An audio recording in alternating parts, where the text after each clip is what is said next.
अंशिका अग्रवाल, अंशिका, क्या उचित हुआ केरल में जो हुआ? आप बताइए, आपकी क्या राय?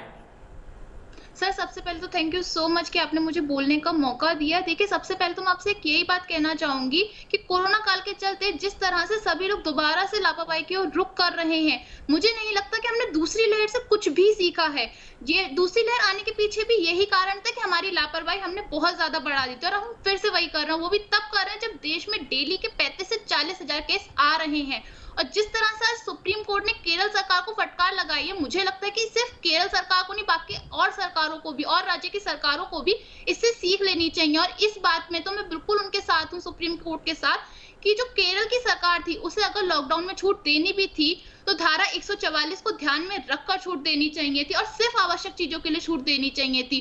और जहां पर मैं ये बात सुन रही थी अभी कि व्यापारियों को फायदा हुआ, व्यापारियों को नुकसान हुआ, तो ऐसे तो देश में अब हिंदुस्तान देश है, वहां पे तो त्योहारों का सीजन स्टार्ट हो गया है। अभी आपका बकरा ईद आया, अभी रक्षाबंधन आया, अब जन्माष्टमी आएगा। तो क्या केरल सरकार हर किसी त्योहार पर ऐसे ही छूट देगी? हर किसी त्योहार पर क्या यही फिर दशहरा आएगा, दिवाली आएगा। या हाँ, तो दशहरा ठीक है, दिवाली सब आएगा बिल्कुल सर, तो वैलिड सवाल उसमें है, तो बिल्कुल वैलिड सवाल है। और ठीक है, बिल्कुल वैलिड सवाल है, इसी को अपन पूछेंगे। लेकिन सबसे पहले मैं चलता हूं अवनीजेश जी के पास। अवनीजेश जी, माजिद हैदरी कह रहे हैं मेरे हिंदू भाई का फायदा हो रहा है, और माजिद हैदरी को यह भी पता है कि अगर अमरनाथ यात्रा होती तो कई सारे मुस्लिम परिवार घाटी के ऐसे हैं जो अमरनाथ यात्रा के ऊपर ही अपना जीवन 1 साल का गुजारते हैं। ये सत्य है या नहीं? ये दीपक जी, पिछले जब से धारा 370 हटी है तब से माजिद हैदरी जो है ना, हिंदू भाई कहने लगे हैं।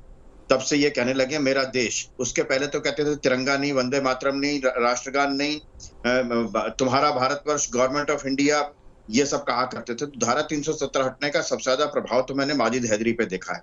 नंबर 2 बात ये कि जब मैं बात करता हूं कि यात्रा की, तो ये कहते हैं ड्यूरेशन बताओ। तो ड्यूरेशन जगन्नाथ रथ यात्रा पर क्या नियंत्रण लगाया गया था? वो तो 1 दिन की होती है ना। और फिर जब मैं यात्रा की बात करता हूं तो ये व्यापारियों की बात करते हैं, और जब मैं व्यापार की बात करता हूं तो ये ड्यूरेशन की बात करते हैं। ये वास्तव में लगातार, और आप ये सिर्फ बकरीद की बात नहीं है, आप ये देखिए कि जहां पर भी भीड़ इकट्ठी हो रही है वहां पर निरंतर केंद्र सरकार